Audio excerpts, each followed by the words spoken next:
La publicité sur Pinterest, c'est un excellent moyen de générer des résultats pour ton entreprise en complément de campagnes sur Meta ou sur Google. Dans cette vidéo, découvre tout ce qu'il faut savoir pour bien commencer.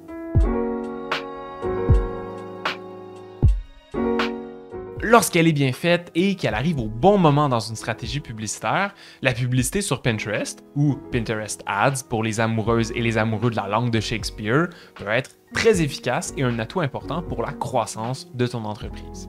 Décortiquons ensemble comment elle fonctionne, ce qui la démarque des autres plateformes et les meilleurs moyens pour en retirer le plus de résultats. La publicité Pinterest consiste à payer pour mettre de l'avant du contenu, qu'on appelle épingle sur la plateforme, à une clientèle cible sélectionnée. Les publicités Pinterest s'intègrent au contenu existant qui s'affiche de façon recommandée aux utilisatrices et aux utilisateurs dans leur fil de contenu ou bien en fonction des recherches qu'ils vont effectuer. Au final, c'est un mélange entre la publicité Meta, qui s'affiche selon les intérêts des internautes, et la publicité Google, qui s'affiche selon les mots-clés recherchés. Comme la majorité des plateformes de publicité en ligne, Pinterest Ads offre un algorithme de ciblage performant qui permet d'afficher le bon contenu devant la bonne clientèle cible. Ça fait donc une machine à résultats puissante qui permet de voir facilement quelle publicité amène réellement des résultats et auprès de quelle audience en particulier. C'est vrai, le marché d'utilisatrices et d'utilisateurs sur Pinterest est beaucoup plus petit que celui de Meta ou de Google, avec un peu plus de 522 millions d'utilisatrices et d'utilisateurs mensuels, comparativement à plus de 4 milliards sur Meta. Par contre, c'est pas une mauvaise chose en soi. Au Canada, on compte une audience plutôt jeune, avec une proportion de 39% âgés de 18 à 24 ans, 37% âgés de 25 à 34 ans et 35% âgés de 35 à 44 ans. En plus, Pinterest rapporte que 96% des recherches sont unbranded, soit non liées à une marque, ce qui signifie que la très grande majorité des gens sont prêts à découvrir ton entreprise. Finalement, Pinterest est constitué d'environ 70% de femmes et 30% d'hommes.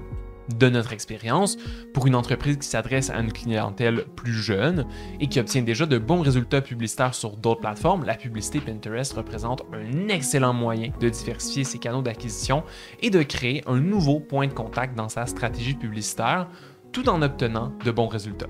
Pinterest ayant une audience plus jeune qu'une plateforme comme Facebook et principalement composée de femmes, tu peux t'attendre à obtenir de meilleurs résultats rapidement si tu retrouves ta clientèle dans les femmes de moins de 45 ans. Outre la clientèle, de par la nature de la plateforme, les industries d'inspiration comme les domaines créatifs, le voyage, la déco, le mariage, le sport, la mode, etc. ont une place de choix en publicité Pinterest. En effet, les clientèles de ces domaines-là recherchent généralement de l'inspiration pour leurs besoins et vont être à l'écoute de nouvelles idées, incluant les offres de ton entreprise. Aussi, on voit de très bons résultats chez les entreprises en B2C ayant un cycle d'achat court, comme les boutiques en ligne dont le panier moyen est inférieur à 250 $, les produits d'information et les formations en ligne d'entrée de gamme, et l'accompagnement individuel. Malgré tout, on a vu de bons résultats, ou parfois des résultats corrects, chez des industries et des clientèles variées. Donc, selon où ton entreprise est rendue dans sa stratégie publicitaire, un test sur Pinterest peut tout de même valoir la peine. En comprenant mieux ce qu'est la publicité Pinterest, on peut se demander quel est le meilleur moment pour l'intégrer dans sa stratégie et quand commencer à allouer un budget pour la plateforme. Évidemment, chaque entreprise est unique et ce qui fonctionne pour une ne sera pas nécessairement pareil pour une autre. Par contre, voici ce qu'on recommande généralement à notre clientèle. Comme c'est parfois plus complexe de générer des résultats à court terme sur Pinterest que sur une plateforme comme Meta ou Google, on recommande de commencer par celle-là, donc Meta ou Google, avant d'envisager d'ajouter Pinterest. Autrement dit, si tu arrives à générer de la demande avec des campagnes Facebook et Instagram, ou déjà récupérer de la demande pour tes offres sur Google Ads, et que tu obtiens déjà de bons résultats, c'est le temps d'envisager d'aller sur Pinterest. Commence par regarder si le budget que tu as en plus serait mieux investi sur Pinterest ou simplement en augmentant la portée de tes publicités actuelles sur les plateformes que tu utilises déjà. Si tu as atteint un plateau sur Meta ou Google, c'est généralement le bon moment pour considérer l'ajout d'une plateforme supplémentaire comme la publicité Pinterest. récupère tes campagnes gagnantes, voire même le contenu publicitaire qui fonctionne le mieux et recrée ces campagnes-là sur Pinterest. En effet, puisque tu sais déjà que ce contenu t'amène des résultats, ça va être un raccourci dans tes premiers tests sur Pinterest Ads et une belle façon d'être rentable plus rapidement. Bref, dans une stratégie publicitaire générale, on peut considérer la publicité sur Pinterest comme une minor win. C'est pas la plateforme qu'on va recommander d'attaquer en premier, mais elle représente un atout important pour le développement des ventes en ligne et il s'agit d'un incontournable lorsqu'on veut diversifier ses plateformes et scaler ses campagnes publicitaires. Est-ce que pour faire de la publicité sur Pinterest, on doit aussi créer du contenu organique à côté? D'un point de vue technique, c'est pas nécessaire. Pinterest te laisse faire de la publicité sur la plateforme, même si ton compte est complètement vide. En créant tes publicités, tu peux d'ailleurs choisir de les publier sur ta page, ce qui pourrait te faire un petit fond de contenu si les gens visitent ton profil. Parce que oui, tu t'en doutes, avoir du contenu sur ton compte Pinterest, c'est utile. La clientèle froide qui n'a jamais entendu parler de ton entreprise et qui voit tes publicités va être à la recherche de preuves de la crédibilité de ta marque.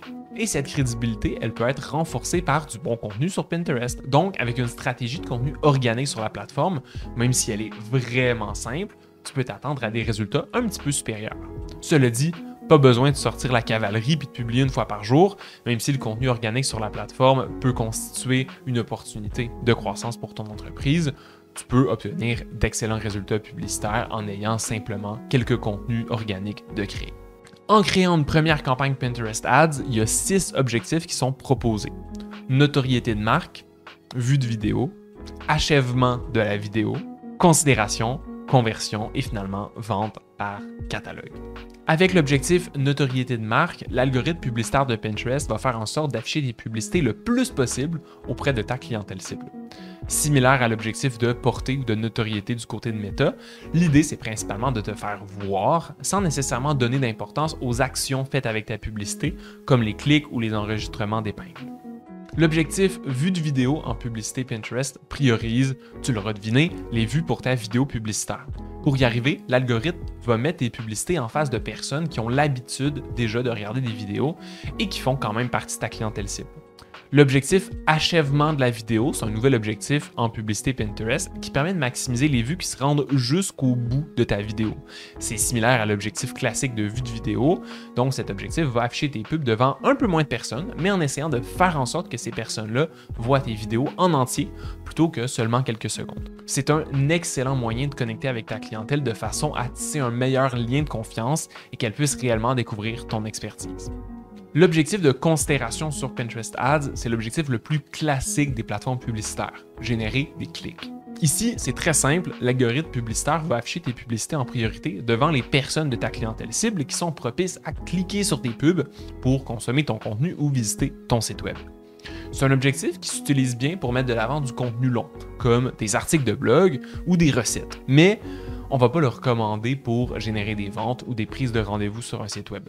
Dans un cas comme ça, c'est l'objectif conversion qui va être bien meilleur. Justement, si tu fais de la pub sur Pinterest et que tu veux générer des ventes, des prises de rendez-vous, des réservations, des inscriptions en lead magnet ou peu importe quelle autre action spécifique sur ton site web, tu dois utiliser l'objectif conversion.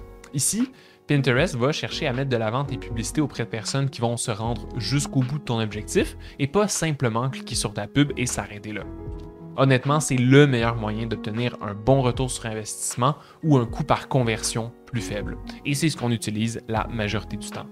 Finalement, si tu as une boutique en ligne et que tu fais de la pub sur Pinterest, l'objectif de vente par catalogue pourrait t'intéresser.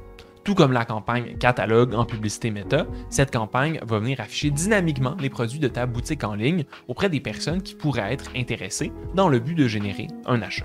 Les produits vont se mettre à jour en fonction des modifications que tu apportes à ton site e-commerce et vont pouvoir s'afficher en fonction des intérêts et de l'historique de chaque individu. Par exemple, si quelqu'un a déjà regardé un produit spécifique sur ton site ou le même genre de produit ailleurs sur Pinterest, ta publicité va s'adapter automatiquement pour montrer la bonne offre au bon moment. À mi-chemin entre la pub Meta et la pub Google, Pinterest te donne une foule d'options de ciblage pour rejoindre ta clientèle cible avec la pub.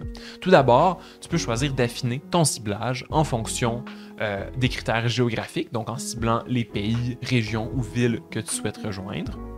En fonction de l'âge, en sélectionnant l'âge minimum et maximum pour voir tes publicités. En fonction de l'identité de genre, pour rejoindre spécifiquement un public masculin, féminin ou non précisé. En fonction de la langue, tu l'auras deviné, pour rejoindre un public qui parle une langue en particulier. Et en fonction de l'appareil, pour cibler une clientèle sur certains appareils comme un téléphone, une tablette ou un ordinateur. Aussi, comme la plateforme est à la fois un réseau de contenu et un moteur de recherche, on y retrouve 3 grands moyens de rejoindre précisément ta clientèle cible. On a le ciblage d'intérêt et de comportement, on a le ciblage act-alike et on a le ciblage par mots-clés. Décortiquons ensemble chaque type de ciblage et ce qui l'amène vraiment. Tout d'abord, Pinterest ressemble à toute bonne plateforme publicitaire basée sur le contenu, comme Facebook, Instagram, TikTok ou LinkedIn, donc tu peux afficher tes publicités auprès de personnes correspondant à certains intérêts ou à certains comportements. Animaux, architecture, art, beauté, citation, cuisine et boissons, DIY et bricolage, design, divertissement, décoration intérieure, finance, jardinage, mariage, mode enfant, mode femme, mode homme, planification d'événements, santé, sport, voyage, véhicule, éducation, éducation familiale et électronique. Et bien sûr, chacun de ces thèmes a des sous-thèmes pour préciser le profil de ta clientèle. Bon à savoir, si tu ne trouves pas un centre d'intérêt que tu souhaites cibler, c'est même possible de faire une suggestion à Pinterest de nouvel intérêt à rajouter à ces critères de ciblage. Ensuite, une option de ciblage très intéressante proposée par Pinterest, c'est le ciblage Act-alike. Si tu t'es déjà intéressé à la publicité sur Meta, tu connais sûrement les audiences lookalike, eh bien c'est pareil. C'est possible d'indiquer à Pinterest une liste de notre clientèle actuelle. Donc, les gens sur ta liste mail, les personnes qui ont déjà visité ton site, les personnes qui ont interagi avec ton contenu sur Pinterest, et de demander à l'algorithme de rejoindre de nouvelles personnes qui ressemblent à ces listes-là. Cette fonction est vraiment puissante si tu as déjà une audience importante ou une liste de clientèle. Ça va permettre à l'algorithme de Pinterest de rapidement comprendre à qui tu veux t'adresser et donc afficher tes publicités auprès des bonnes personnes dès les premiers instants. Finalement, en publicité Pinterest, tu peux aussi choisir de cibler tes pubs auprès de personnes qui font certaines recherches. Parce que oui, Pinterest, c'est un important moteur de recherche puisque c'est l'accès le plus direct au contenu de la plateforme. Un peu comme Google, finalement. Donc, tu peux entrer toi-même des mots-clés pour lesquels afficher tes publicités. De cette façon, lorsqu'une personne va faire une recherche comprenant ces mots-là ou comprenant un mot similaire, tes annonces vont s'afficher. Bon à savoir, ces 3 types de ciblage ne sont pas indépendants. C'est possible de cibler en croisant ces critères pour rejoindre par exemple une personne correspondant à certains types d'intérêts et qui cherche en même temps certains mots-clés. La plateforme publicitaire de Pinterest te permet de rejoindre pratiquement n'importe qui sur le réseau qui ne connaît pas ton entreprise, mais on donne aussi l'option de spécifiquement afficher tes publicités auprès des personnes qui ont déjà entendu parler de toi. C'est ce qu'on appelle du retargeting ou du reciblage. Le reciblage peut être extrêmement puissant pour rejoindre toutes les personnes qui ont déjà vu tes produits ou tes services, mais qui ne sont pas nécessairement encore passées à l'action.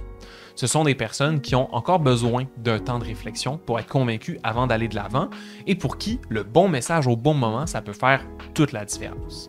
Généralement, on obtient chez nos clientes et nos clients des résultats 2 fois à 5 fois supérieurs en publicité de retargeting par rapport à la publicité faite auprès d'une clientèle froide qui ne connaît pas du tout l'entreprise.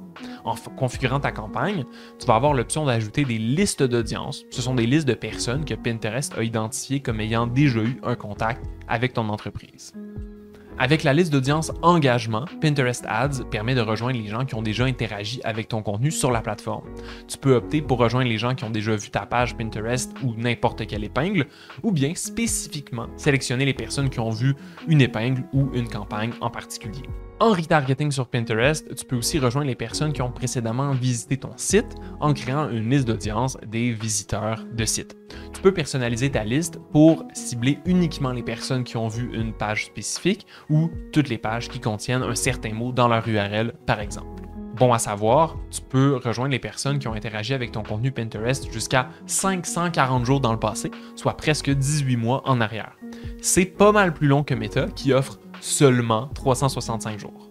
En troisième option, Pinterest te propose de faire du retargeting en ajoutant une liste courriel de ta clientèle pour les cibler spécifiquement sur Pinterest, avec la liste de clients. Après l'ajout de ta liste, l'algorithme va tenter d'associer chaque personne à un compte Pinterest. Évidemment, le taux d'association ne sera pas de 100%, mais les personnes qui ont un compte Pinterest sous la même adresse courriel vont pouvoir être ciblées assez facilement. En publicité Pinterest, le format général est sous forme d'épingle que l'on peut retrouver partout sur la plateforme. Par contre, en pub, c'est possible d'en personnaliser le contenu pour se démarquer et obtenir plus d'interactions. Donc, un format de publicité n'est pas toujours meilleur qu'un autre, mais on recommande fortement d'en tester plusieurs au fil du temps et de mesurer les résultats pour chacun d'entre eux. Premièrement, les publicités d'épingle standard sont les pubs classiques avec un visuel statique, une image. C'est ce qu'on retrouve le plus sur Pinterest. Pinterest recommande d'utiliser un visuel de taille 2 par 3, soit environ 1000 par 1500 pixels, pour un affichage optimal. Si ton visuel est plus grand, il va être coupé automatiquement. Ensuite, les publicités vidéo sur Pinterest fonctionnent exactement comme les publicités avec des images, mais, tu l'auras deviné, vont afficher une vidéo à la place. Au niveau du format, la plateforme est un peu plus flexible et recommande d'utiliser un ratio inférieur à 1 par 2, mais supérieur à 1.91 par 1. En soi, concrètement, ça veut dire que tu peux utiliser des vidéos carrées, soit des vidéos en format Pinterest, donc en 2 par 3, ou complètement verticales en format Story, soit 9 par 16. Les publicités vidéo, c'est un excellent moyen d'attirer rapidement l'attention parce que la majorité du contenu sur Pinterest ne bouge pas. C'est donc une façon efficace de générer plus de mémorisation de ta marque si tu veux développer ta notoriété ou d'attirer plus de trafic si tu cherches plutôt les clics ou les conversions. Aussi, les publicités carousel permettent d'ajouter de 2 à 5 images à la même pub et permettent aux utilisatrices et aux utilisateurs de naviguer entre elles en glissant. Au niveau du format, c'est possible d'utiliser des images carrées ou en format classique Pinterest, soit 2 par 3, qui est un peu plus vertical. Évidemment, on recommande ce 2 par 3 parce qu'il va prendre un peu plus de place lorsque les gens vont défiler sur la plateforme. Puis, les publicités sous forme d'épingles shopping vont se synchroniser avec ta boutique en ligne et présenter automatiquement les produits les plus adaptés à la personne qui voit ta pub. La publicité shopping peut présenter un seul, 10 ou jusqu'à 24 produits à la fois selon son format et est généralement très efficace pour générer des ventes auprès de personnes qui connaissent déjà ton entreprise mais qui sont peut-être pas encore passées à l'action. Ici, pas besoin de visuel, on s'entend. Pinterest va directement récupérer les images ou les vidéos de tes produits sur ton site et générer les publicités de façon automatique. On a aussi les épingles collection qui font partie des publicités uniques à Pinterest et qui vont s'afficher uniquement sur l'application mobile, contrairement aux autres types de pubs qui pourraient être montrés aussi sur ordinateur. Les publicités collection, c'est un amalgame de visuels. Lorsqu'une collection s'affiche, on peut y observer une image principale ainsi que 3 petites images en dessous. C'est une bonne façon d'afficher différents produits du même genre ou même différentes fonctionnalités pour un même produit. Ensuite, on a les annonces Showcase qui sont arrivées en 2023 et qui permettent de rassembler plusieurs épingles publicitaires, plusieurs pubs au sein d'une même pub et d'indiquer des liens pour chacune d'entre elles. Même s'il faut faire attention à ne pas submerger notre clientèle avec trop de contenu à la fois, ça peut être une bonne façon de faire découvrir différentes offres à une même clientèle. Dans la même lignée que les annonces Showcase, les publicités Quiz ont récemment fait leur apparition en publicité Pinterest. Et tu me vois venir, permettent de faire un quiz, donc de poser 3 questions à ta communauté, puis de mettre de l'avant des résultats personnalisés en fonction des réponses.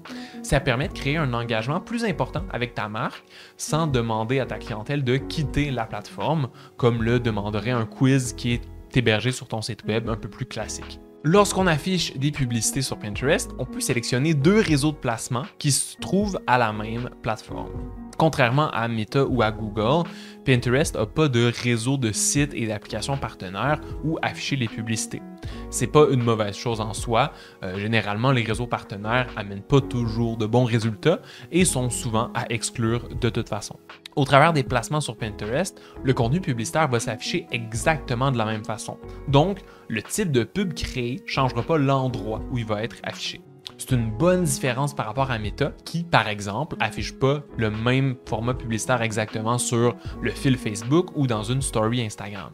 Le texte, le visuel, c'est pas tout pareil, tandis que sur Pinterest, c'est un peu plus uniforme. Le premier type de placement publicitaire Pinterest, c'est le placement parcourir. Ce sont les publicités qui vont s'afficher naturellement au travers du contenu des utilisatrices et des utilisateurs. Par exemple, sur l'accueil de Pinterest ou dans les épingles recommandées. Les publicités vont apparaître selon les contenus avoisinants. Donc, par exemple, une publicité d'un livre de recettes pourrait apparaître dans un fil rempli de recettes et aussi selon les intérêts de la personne. Le deuxième type de placement sur Pinterest Ads, c'est rechercher. Ici, on est plus en mode Google et les publicités vont apparaître selon la recherche qui est effectuée dans la barre tout en haut de l'application ou du site. Ici, en plus d'utiliser les intérêts de la personne qui effectue la recherche, Pinterest va aussi se servir des mots-clés de cette recherche-là pour afficher les bonnes pubs aux bonnes personnes. Par exemple, une recherche sur les meilleures recettes de poulet pourrait permettre à une publicité d'un livre de recettes de s'afficher. Tout comme Meta, Pinterest est une plateforme où c'est l'affichage d'une pub qui dicte son coût. Donc, la facturation se fait au CPM, soit le coût pour 1000 impressions, 1000 affichages des publicités. Le coût du CPM fonctionne par enchères qui sont influencées par l'offre et la demande. Donc, si tu souhaites rejoindre une clientèle très prisée par d'autres entreprises, ta pub pourrait coûter plus cher et faire monter tes coûts publicitaires. Au contraire, si tu mets des publicités de l'avant sur Pinterest auprès d'un segment d'audience plus large, qui n'est pas très compétitif, les coûts pourraient être plus bas. C'est aussi important de savoir que ton objectif de campagne influence le ciblage du segment d'audience, ce qui va venir faire varier tes coûts.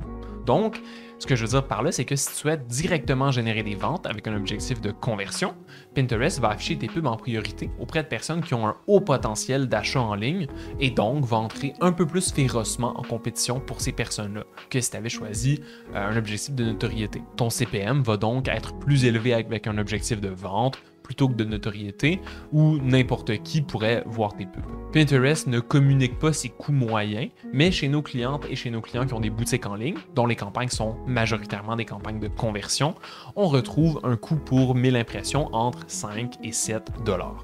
Par ailleurs, chez notre clientèle qui a un objectif de notoriété, on retrouve des coûts plus faibles avec un 3 à 4 $ pour 1000 impressions de publicité. Finalement, le coût de publicité de Pinterest n'est pas si important que ça parce que au-delà de son coût, on cherche surtout à obtenir un certain retour sur son investissement. Avant d'investir en pub sur Pinterest, c'est bon de te demander si les résultats qu'on veut sont réalistes.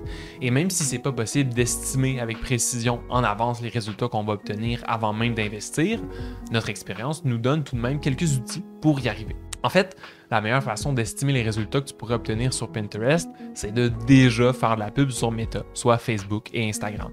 Tout d'abord, si tu cherches à générer de la visibilité et que ton objectif c'est d'afficher tes publicités auprès du plus grand nombre de personnes possible, sans nécessairement t'attendre à un résultat sur le court terme comme une vente ou une demande de soumission, tu peux estimer tes coûts de diffusion similaires à Meta.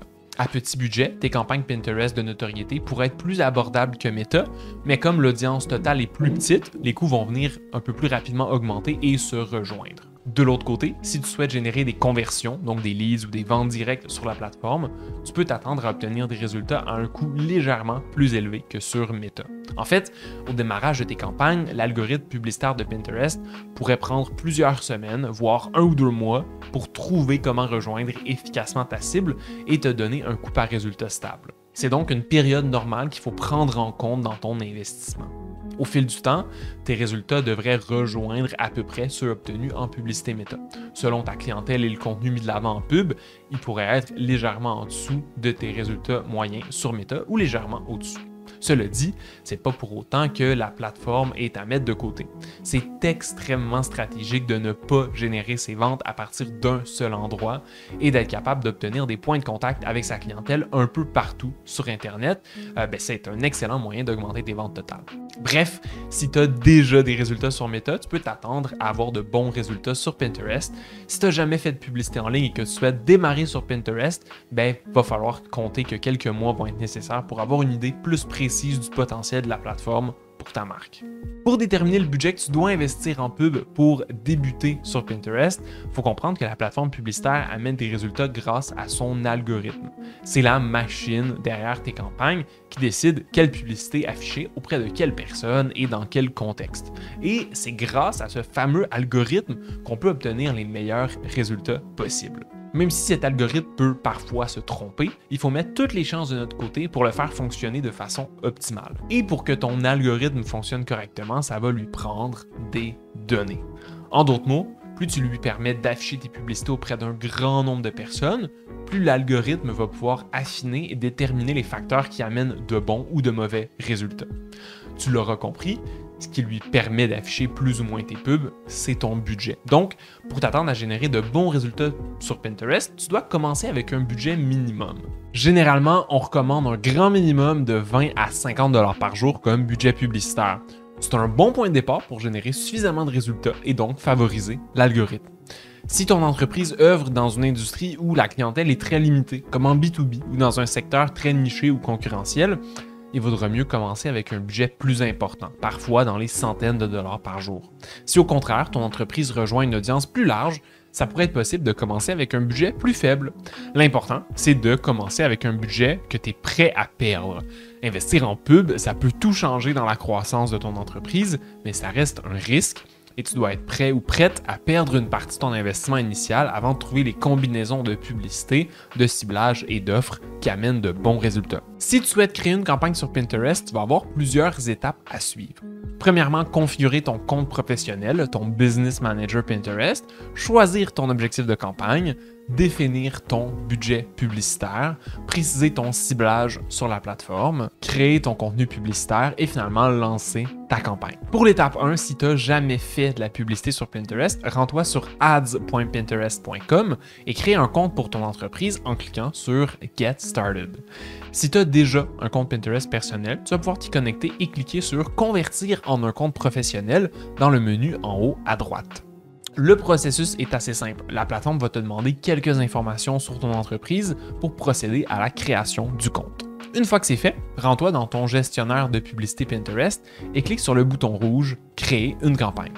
Ensuite, Pinterest va te demander de sélectionner l'objectif de ta campagne. On est à l'étape 2.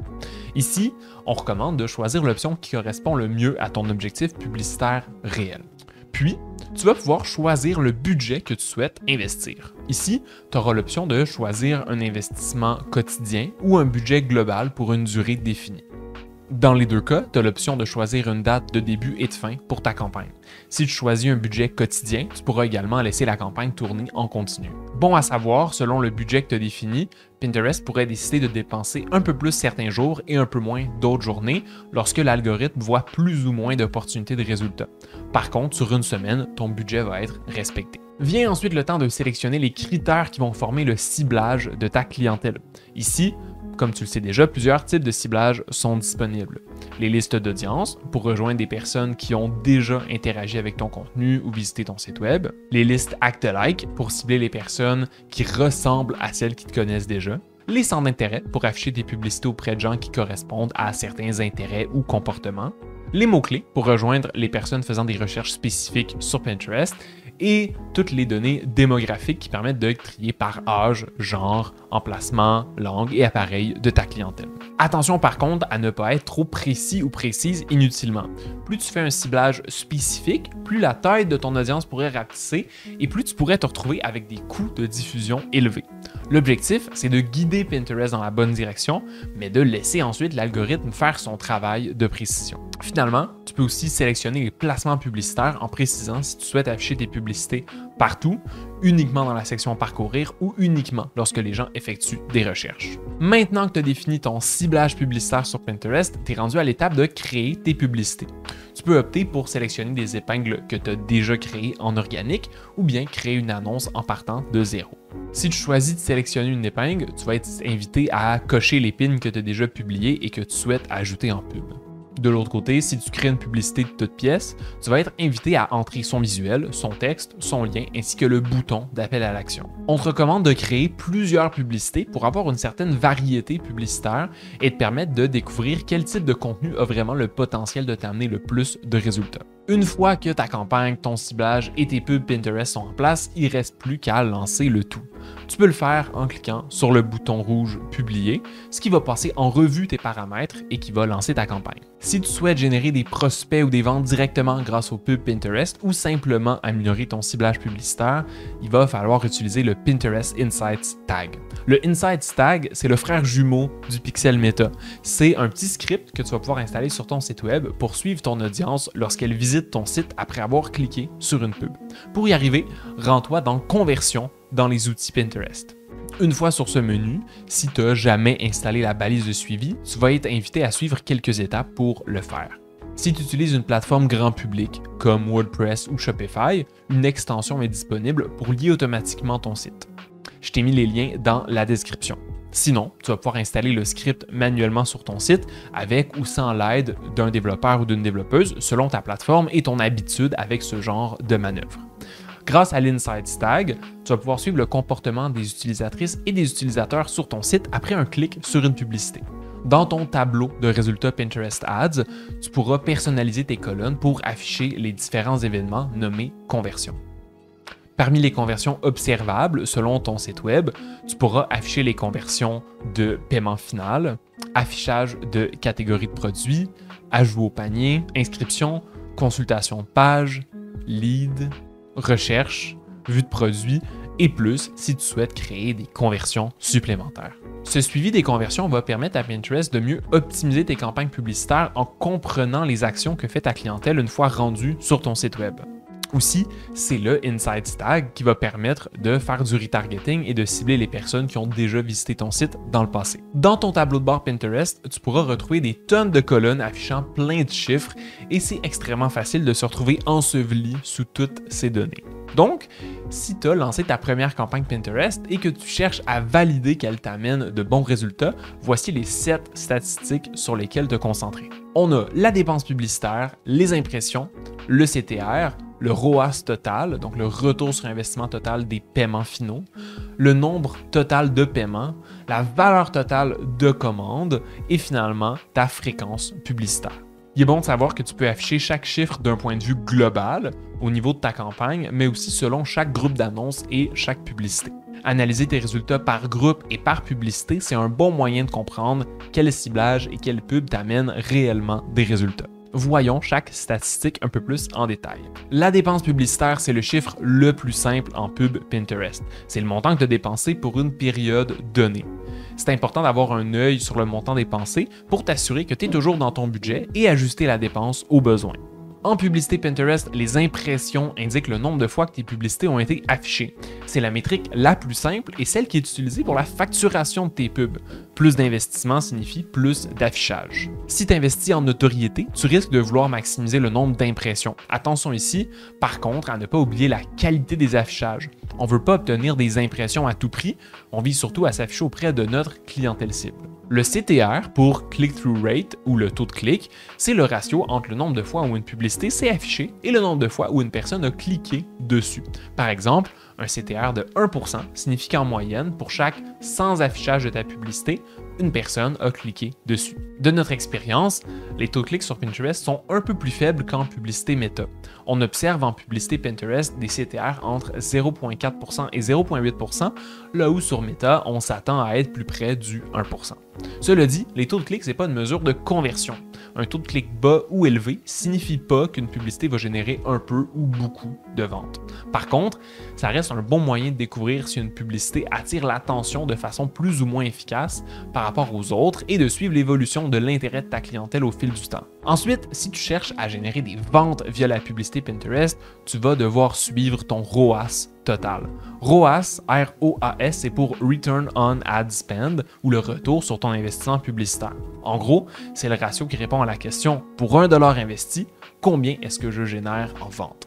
Et comme Pinterest peut suivre via son Insight Tag les ventes obtenues sur ton site web à la suite d'un clic sur une publicité, tu vas pouvoir découvrir c'est quoi ce ratio de rentabilité sur ta campagne publicitaire et sur chaque publicité individuellement. Le ROAS te permet donc de déterminer si tes campagnes publicitaires sont rentables et si oui, à quel niveau. Tu vas pouvoir également discerner quelle pub t'amène la meilleure rentabilité. Attention ici, c'est bon de savoir que ton retour sur investissement n'est pas corrélé avec ton volume de vente. Si tu cherches à générer plus de ventes et que tu augmentes ton budget, tu risques de voir le ROAS diminuer. Augmenter ton budget, ça signifie vouloir rejoindre plus de personnes et avoir à compétitionner contre plus d'entreprises pour y arriver. Donc, tes coûts de diffusion vont venir augmenter graduellement, faisant baisser ton retour sur investissement. Cela dit, mieux vaut avoir un retour sur investissement correct sur un grand budget qu'un excellent retour sur un petit budget. Ce que Pinterest appelle le nombre total de paiement final, c'est simplement le nombre de ventes sur ton site web, ce qui permet à la fois de suivre le volume de ventes généré par tes publicités, mais aussi de comprendre combien est-ce que ça te coûte pour générer chaque vente. Ici, c'est un bon moyen d'obtenir ton coût d'acquisition et de découvrir combien tu payes par vente, mais aussi simplement de comparer au fil du temps le volume et le coût de tes résultats. Dans le même ordre d'idée que le point précédent, la donnée de valeur totale de commande, indiquée par Pinterest, t'affiche le montant total de vente généré sur ton site web.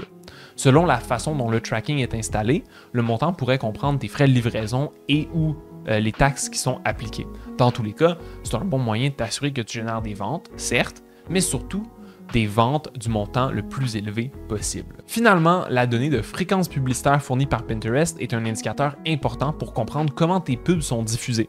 Elle indique le nombre de fois, en moyenne, qu'une personne a vu tes pubs. Tu peux l'afficher sur une campagne pour obtenir la moyenne générale, mais aussi sur chaque publicité pour découvrir si une publicité s'affiche de façon plus répétitive qu'une autre. La raison pour laquelle cette donnée est importante, c'est qu'elle permet de t'assurer que tu n'es pas trop présent ou présente auprès de ta clientèle. Si tu vois que tu obtiens une fréquence de 10, 15 ou 20 sur une période de 7 jours, ça veut dire que les gens voient tes publicités plusieurs fois par jour et c'est probablement un peu trop. Aussi, si une publicité part en performance et que tu observes sa fréquence augmenter jour après jour, ça pourrait vouloir dire que la fatigue publicitaire s'installe et que ta publicité a fait le tour de sa clientèle cible potentielle. Pour générer les meilleurs résultats possibles en publicité Pinterest, même dans sa première campagne, voici quelques éléments à ne pas mettre de côté. Chaque action pourrait faire la différence entre une campagne moyenne et celle qui change tout dans la croissance de ton entreprise. Premièrement, en créant ta campagne Pinterest, tu auras le choix entre plusieurs objectifs de campagne. Assure-toi de guider l'algorithme au mieux en sélectionnant l'objectif de campagne le plus près de ton objectif d'affaires à toi. Si tu cherches à générer des ventes, vas-y pour conversion. Mais si au contraire, tu souhaites développer la notoriété de ton entreprise, vas-y avec l'option appropriée. En fait, le choix d'objectif va venir guider l'algorithme Pinterest dans son ciblage. Par exemple, un choix plutôt axé sur la vente va cibler automatiquement une clientèle prête à acheter, tandis qu'un objectif de vue de vidéo va prioriser la diffusion auprès des personnes qui ont tendance à visionner des vidéos sur la plateforme. Deuxièmement, dans une campagne publicitaire, sur Pinterest ou ailleurs, on ne sait jamais d'avance quel contenu, quelle accroche ou quel format va nous amener le plus de résultats. Donc, en créant ta campagne Pinterest et en l'optimisant au fil du temps, viens ajouter plusieurs publicités variées les unes des autres. Parmi les variations possibles, cherche à mettre de l'avant différents ou différentes formats de pub, donc images, vidéos, collections, etc. Angle publicitaire, accroche, donc le texte sur ton visuel, et beaucoup plus. En lançant une campagne, mets de l'avant au moins 4 publicités pour déjà avoir une certaine variété de contenu. Et au fil du temps, tu peux venir désactiver les publicités qui t'amènent le moins de résultats et les remplacer par de nouvelles à tester. Troisièmement, en publicité Pinterest, comme tu disposes à la fois d'un ciblage par intérêt mais aussi par mots-clés, c'est un bon endroit pour faire différents tests d'audience. Viens créer des groupes d'annonces qui reflètent ta clientèle cible par différents angles. Par exemple, tu peux faire un groupe d'annonces regroupant les mots-clés utilisés par ta clientèle pour rechercher ton genre de produit ou ton genre de service et faire un autre ensemble pour rejoindre le profil de ta clientèle en fonction de ses intérêts et de ses comportements. Si ta clientèle est plutôt complexe, n'hésite pas à tester différentes approches, donc différents types d'intérêts ou de mots-clés dans tes groupes d'annonces différents. Par contre, attention à ne pas t'éparpiller. Avoir trop de groupes d'annonces, ça vient un peu trop disperser ton budget publicitaire, ce qui pourrait nuire à l'algorithme et donc à tes résultats. Mieux vaut te concentrer sur 2 ou 3 groupes d'annonces bien créés que de faire une dizaine de mini-groupes. Finalement, l'un des meilleurs moyens pour augmenter ses résultats sur Pinterest, c'est de t'assurer d'optimiser l'expérience marketing qui se produit après le clic sur la publicité. Parce que inviter quelqu'un à cliquer sur une pub, c'est une étape importante, mais ce qui va faire en sorte que la personne te contacte ou passe une commande sur ton site, c'est la qualité de tes offres et la façon dont elles sont présentées sur ton site. D'un côté, tu veux augmenter ton taux de conversion, qui représente le ratio d'acheteurs et d'acheteuses par rapport aux visites totales de ton site web. Et de l'autre, on cherche aussi à augmenter le panier moyen ou la valeur moyenne de commande.